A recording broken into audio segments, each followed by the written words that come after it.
Allahumma salli ala Sayyidina Muhammad. Ini tahiyat awal. Berarti Allahumma salli ala Sayyidina Muhammad. Tahiyat awal. Kalau tahiyat akhir, tambahi lagi wa ala ali Sayyidina Muhammad. Kama sallaita ala Sayyidina Ibrahim wa ala ali Sayyidina Ibrahim. Wa barik ala Sayyidina Muhammad wa ala ali Sayyidina Muhammad. Kama barakta ala Sayyidina Ibrahim wa ala ali Sayyidina Ibrahim fil alamin innaka Hamidum Majid. Ini tahiyat apa Pak? Akhir. Jadi tahiyat akhir itu sampai Allahumma sholli ala Sayyidina Muhammad wa ala ali Sayyidina Muhammad, lengkap. Namanya tahiyat akhir. Setelah syahud asyhadu an la ilaha illallah wa asyhadu anna rasulullah Allahumma shalli ala sayyidina Muhammad wa ala ali sayyidina Muhammad. Itu tahiyat akhir yang wajib. Seumpama tidak tambahi kama shallaita ala Ibrahim wa ala Ibrahim wa barik ala Muhammad wa ala Muhammad, tidak tambahi itu bagaimana? Tidak apa-apa. Jadi tambahan kama shallaita ala Ibrahim wa ala Ibrahim itu sunnah. Hukumnya apa Pak? Sunnah. Yang wajib Allahumma sholli ala Sayyidina Muhammad wa ala ali Sayyidina Muhammad. Sampai di situ. Seumpama kita sholat sunnah buru-buru, ya mungkin sudah ditunggu Gojek atau apa, atau yang sudah seneng pesan-pesan apa itu kan, wah ditok-tok-tok, atau paketan datang, kita ini bagaimana ini? Udah yang ngetok pintu berkali-kali, salam berkali-kali, dan apalagi dapat hadiah, dikirim kabar dapat hadiah, dikotok-kotok, wah ini kalau nggak segera keluar hadiahnya hilang ini. Bagaimana ini? Masya Allah, panjenengan tahiyatnya diringkas, hanya wajibnya saja, boleh. Allahumma sholli ala sayyidina Muhammad wa ala ali sayyidina Muhammad, sampai di situ. Tidak kama shallaita ala Ibrahim, tidak apa-apa. Jadi mulai dari kama shallaita ala sayyidina Ibrahim wa ala ali sayyidina Ibrahim wa barik ala sayyidina Muhammad wa ala sayyidina Muhammad kama barakta ala sayyidina Ibrahim wa ala Ibrahim fil alamin innaka Hamidum Majid, itu sunnah. Jadi yang wajib dari at-tahiyatul mubarakatuh sampai asyhadu an la ilaha illallah rasulullah Allahumma shalli ala sayyidina Muhammad wa ala ali sayyidina Muhammad. Nah, ini tahiyat akhir rukun qauliyah yang ketiga yang wajib diamalkan, wajib dikerjakan. Begitu. Ya. Jadi ada berapa lagi rukun qauliyah? Ada 5. Ya. 5, Pak. Yang pertama tadi takbiratul ihram, yang kedua al-Fatihah, yang ketiga tahiyat akhir. Kemudian kan 5.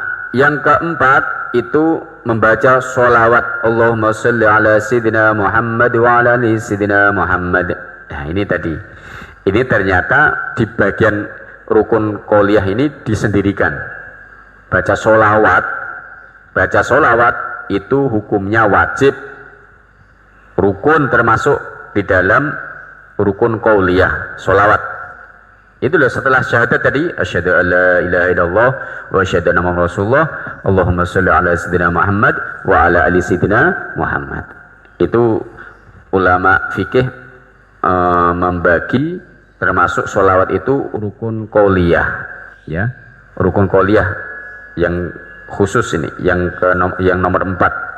Kemudian nomor 5, ya, rukun qauliyah adalah salam pertama.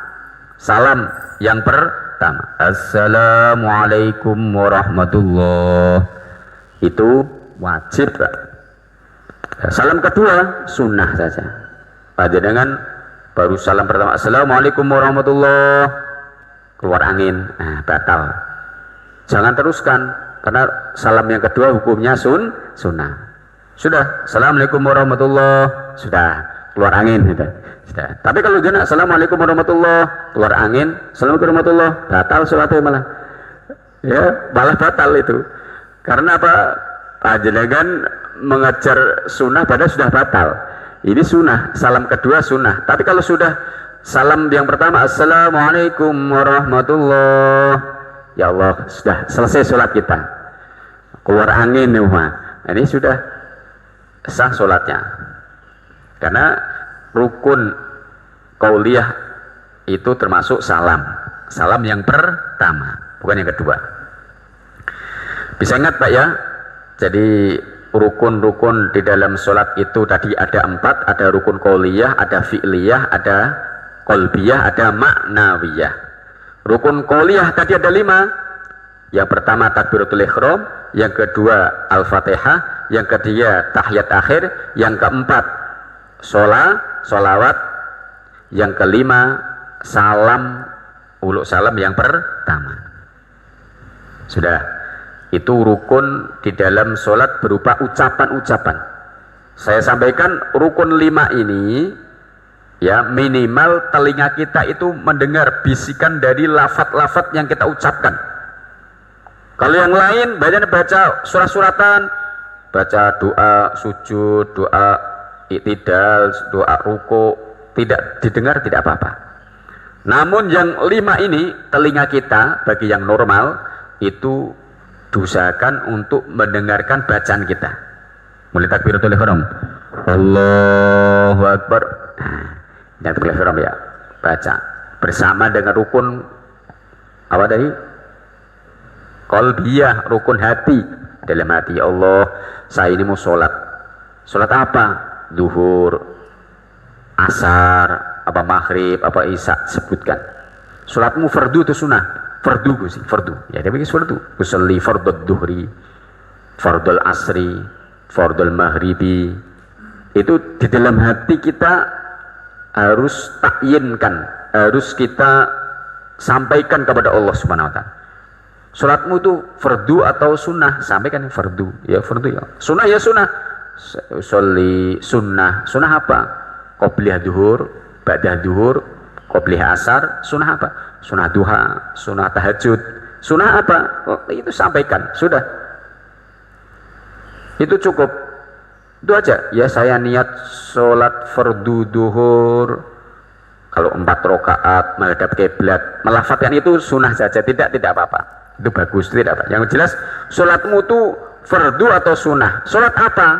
Duhur, asar, maghrib, sholat apa? Harus disampaikan kepada Allah Subhanahu wa taala.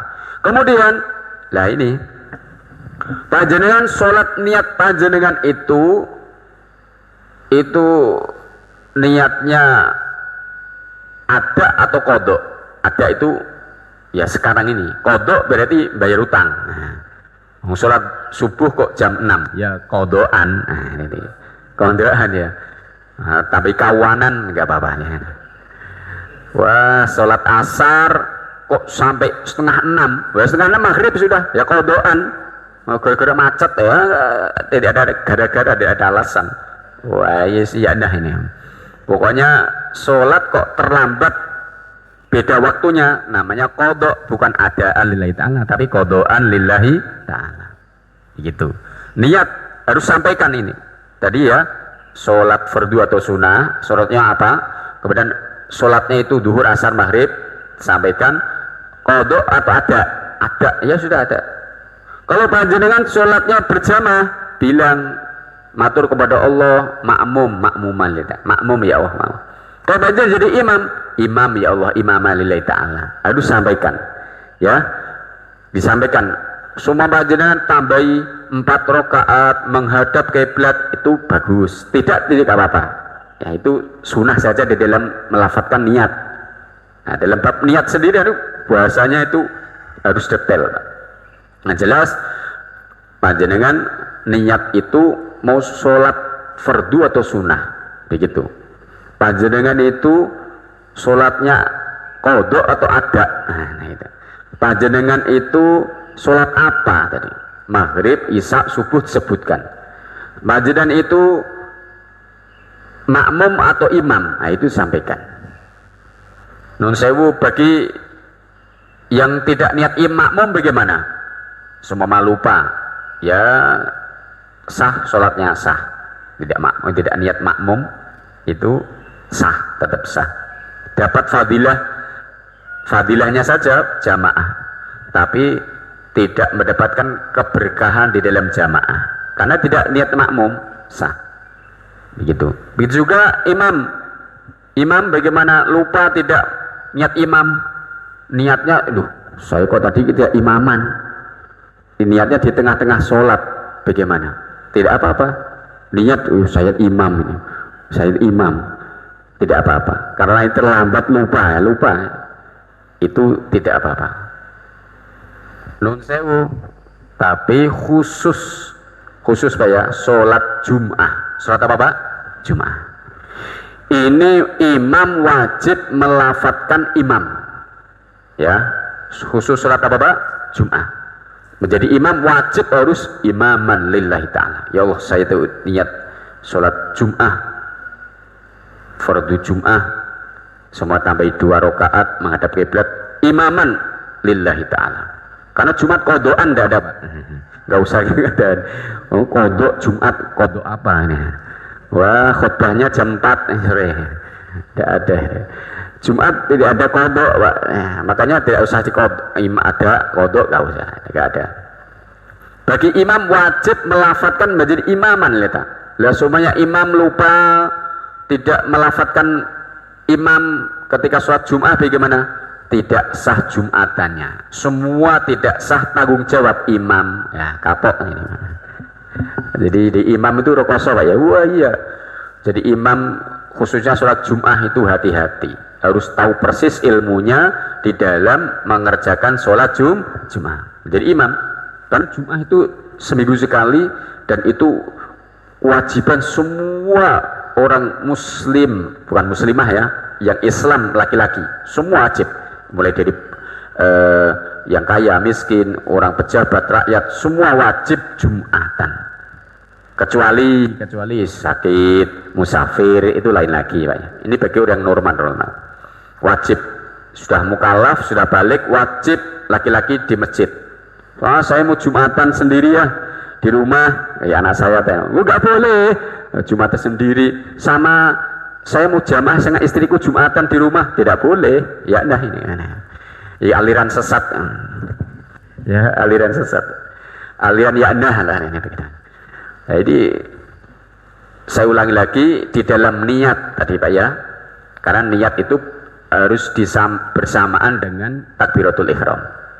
Bersama dengan rukun qauliyah yang pertama takbiratul ihram. Niat kita yang pertama kali ya. Yang pertama harus takyinkan, jelaskan kepada Allah mau sholat apa? Sholat fardu ya. Fardu apa? Maghrib, isya, atau subuh, atau Jumat. Oh sudah, Jumat ya, sudah. Begitu. Kalau tidak Jumat, selain Jumat ya, itu ada atau kodok? Ada ya. Ada ya. Sekarang ini ada alillahi ta'ala. Makmum atau imam? Makmum ta'ala ya sudah harus disampaikan. Begitu Pak ya. Itu niat. Ketika lafaz Allahu Akbar harus telinga kita itu mendengar. Jangan begitu langsung takbir, nggak ada suaranya Pak. Nah ini baca apa?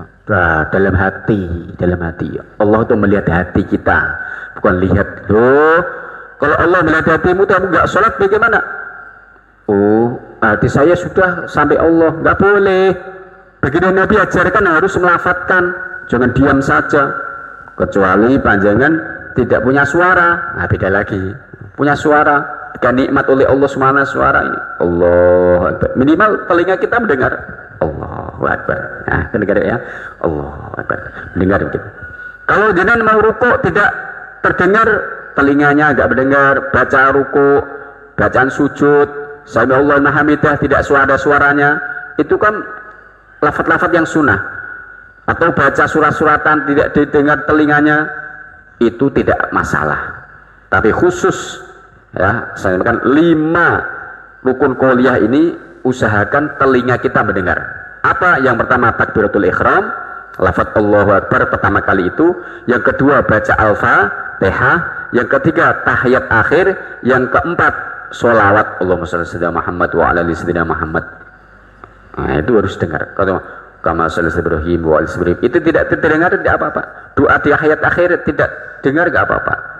Kemudian yang kelima, salam. Assalamualaikum warahmatullahi. Nah, bagi makmum minimal telinganya bisa mendengar lafaz-lafaznya. Tapi jangan keras-keras. Imam atau makmum itu. Makmum Allahu Akbar, makmum Allahu Akbar. Wah, ramai ini. Katanya harus dengar. Loh, salah paham ini. Salah paham ini. Iya itu. Salah paham ini. Loh, katanya kan rukun 5 ini harus sampaikan, harus didengarkan, di telinganya sendiri mendengar. Iya, tapi jangan keras-keras.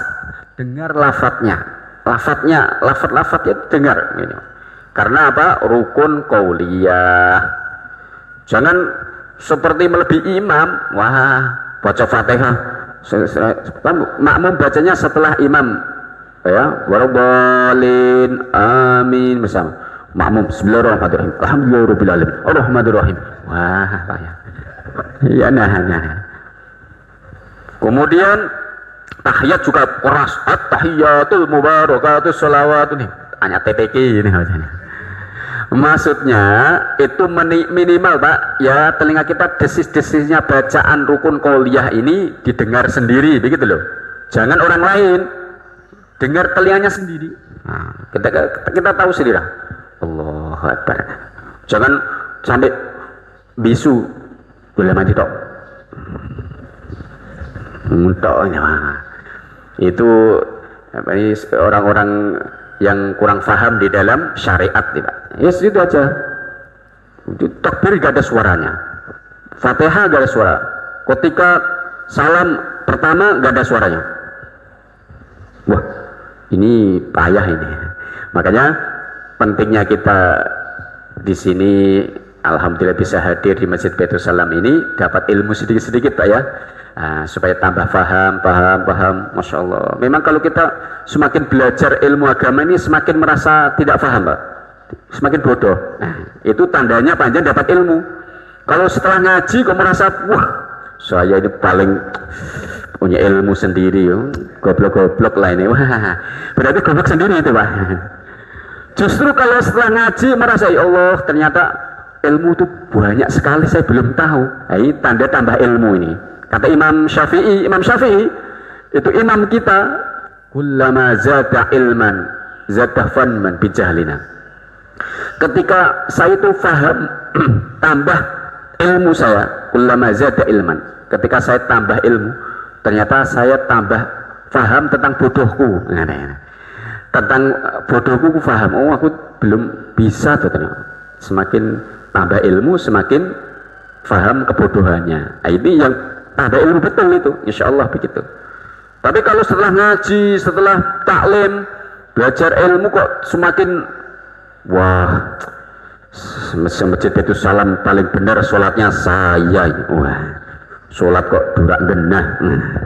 Ya nah deh, aku sing genah. Ini bahaya, Masya Allah, takabur, sombong, nggak boleh. Kita ini harus merasa belum bisa seperti ini. Bahasanya orang Jawa, jangan ojo rumongso iso rumongso. Ojo rumongso iso rumongso. Gitu. Rumongso kita belum bisa. Ya Allah, makanya kita syukur alhamdulillah di Masjid Baitul Salam diadakan pengajian Sabtu pagi ini luar biasa, menambah ilmu kita nih, tambah barokah ibadah kita, tambah barokah umur kita, insya Allah kehidupan kita ini bahagia dunia akhirat. Allahumma amin. Jadi ini Pak, belum rukun fi'liyah ini, baru 5 saja ini. Panjenengan kalau sudah bisa ngamalkan hebat pokoknya, Masya Allah. 5 tadi jangan lupa Pak ya, rukun qauliyah, takbiratul ihram, al-fatihah, tahiyat akhir, baca sholawat, yang kelima salam yang pertama. Nah ini harus dibaca Pak, wajib dibaca setiap kita sholat, baik fardu, sholat apapun kecuali sholat jenazah. Nah, sholat jenazah lain lagi Pak. Nah, sholat jenazah itu bukan sholat yang seperti sempurna, karena sholat jenazah itu doa. Sholat jenazah itu doa. Maka nanti kalau bab sholat jenazah saya praktekkan juga Pak, penting itu. Kemudian nanti praktekkan juga cara memandikan jenazah, cara mengkafani jenazah, ya, cara mengkubur juga kewajiban kita. Pertama kali yang kita lakukan untuk jenazah itu bagaimana? Itu pasti orang tua kita, saudara kita, keluarga kita kan banyak meninggal, pasti meninggal ya. Nah kita yang masih hidup ini bagaimana? Ketika keluarga kita yang meninggal, mungkin non sewu, socone masih melilik gini, bagaimana? Apa dibiarkan saja? Wah teman dari wong. Ada aturnya, bacanya apa, ditutup masih mangap, begini bagaimana? Itu ada caranya, Pak. Kemudian nanti bagaimana cara mengkafani, ya?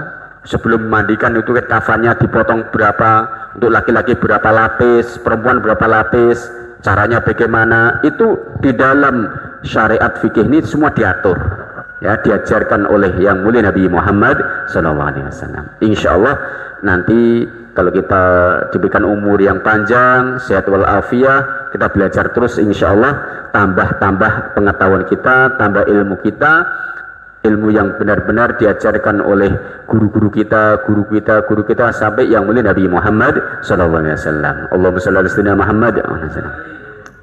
Begitu dalam bab rukun sholat, rukun qauliyah. Begitu ya. Tadi kan ada 4 bagian, rukun qauliyah, fi'liyah, qalbiyah, ma'nawiyah. Sedikit saya sampaikan qalbiyah karena nanti rukun fi'liyah itu jumlahnya ada 6, panjang, berdiri, ruku, i'tidal, sujud, ya, sujud di antara sujud. Kemudian duduknya tawaruk itu di dalam tahiyat akhir, itu semua rukun. Ya, bagi yang normal ya, rukun fi'liyah ini bagi yang normal, berdiri begitu. Yang sehat bagi yang sehat. Kalau yang sakit tidak masuk ini. Kemudian rukunya itu bagaimana?